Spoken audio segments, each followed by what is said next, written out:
topik kita nak bincang Gangguan pasal seksual. sexual Bila harassment tengok dekat satu public video transport. kejadian berlaku pencabulan.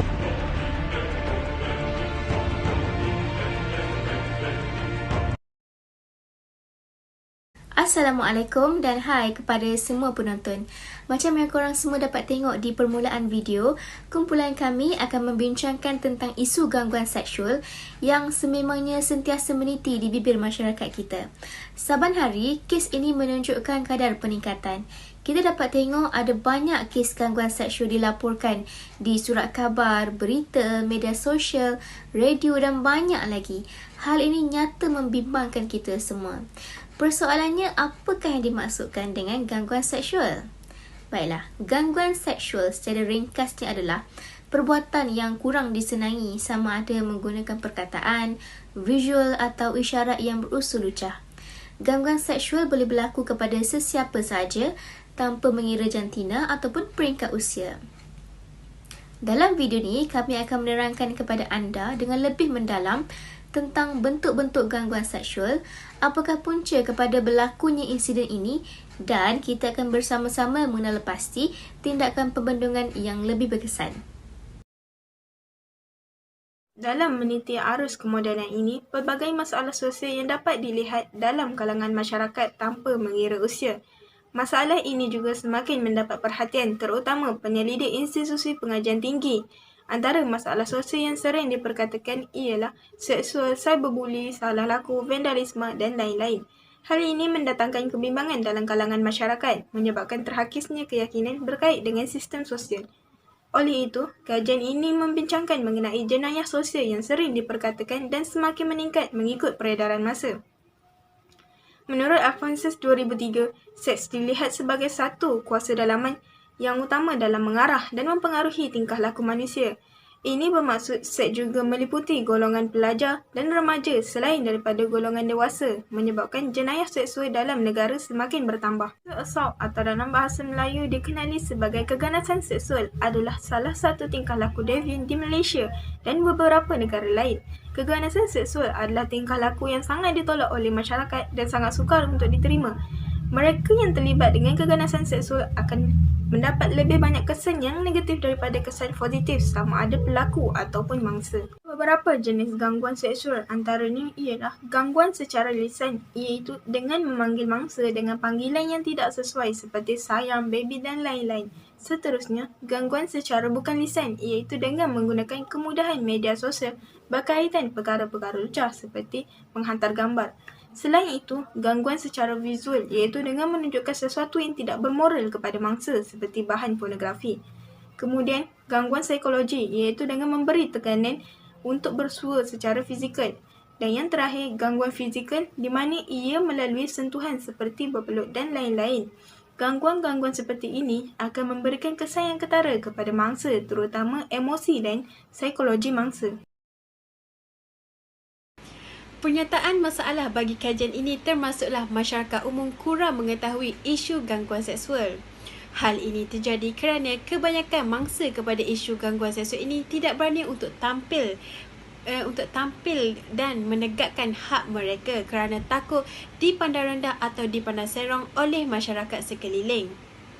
Perkara ini mendorong mangsa kepada isu gangguan seksual ini lebih memilih untuk mendiamkan diri dan tidak mengambil tindakan undang-undang.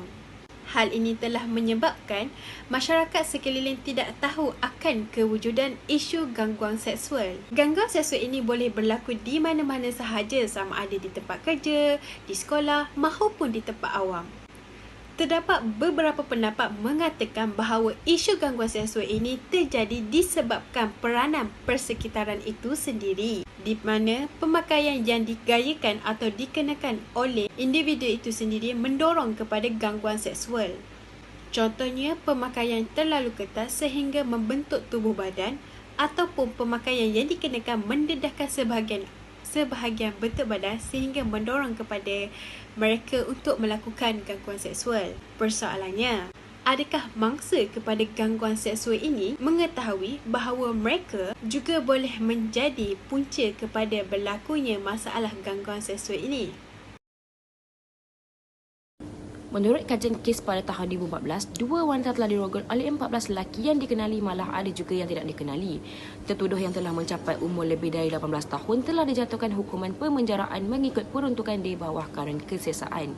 Kejadian berlaku di Kampung Hutan Pasir Ketereh dalam daerah Kota Baru, Kelantan.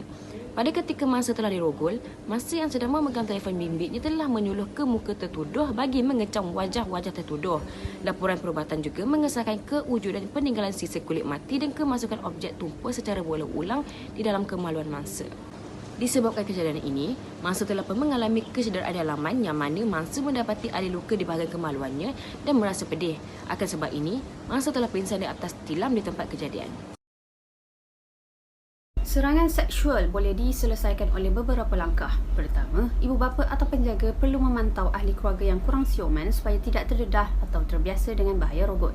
Kedua, menjadi tanggungjawab ibu bapa atau penjaga untuk sentiasa memantau atau mengawasi pergaulan anak-anak supaya mereka tidak melampaui batas, khusus lelaki dan wanita.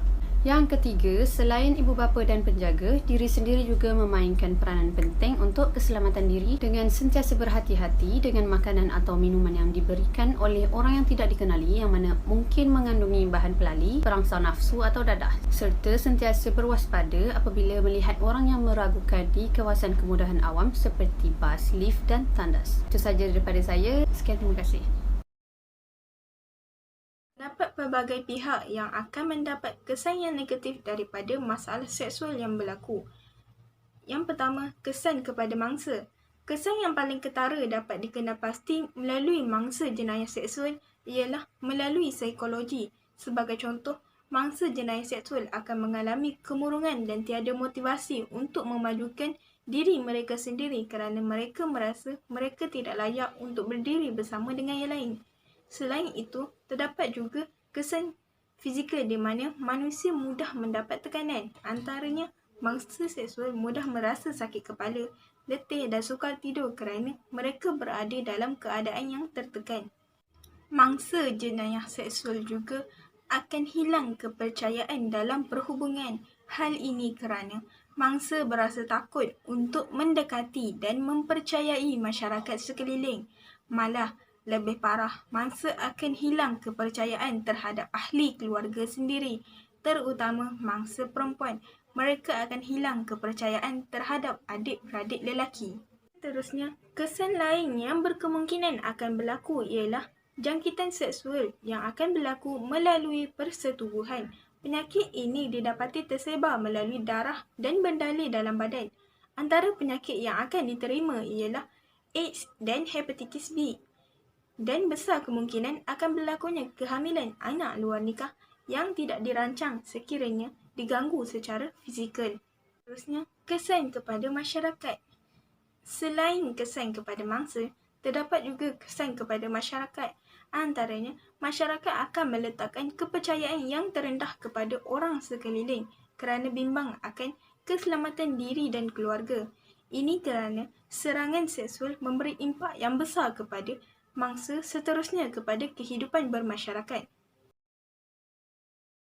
Bagi mengakhiri video perbincangan ini, kami mengharapkan agar isu gangguan seksual dapat diatasi dengan segera kerana ianya mendatangkan impak yang besar kepada mangsa dan keluarga terbabit. Pihak berkuasa dan majikan perlu memainkan peranan mereka dengan memantapkan lagi sistem perundangan negara berkaitan kes salah laku jenayah ini. Era moden ni, kita ada pelbagai peluang untuk kita bertanya dan juga mendapat pendapat bagi mengatasi kes ini. Sentiasa berhati-hati walau di mana sekalipun anda berada. Sekian dari kami, terima kasih kerana sudi menonton dan Assalamualaikum.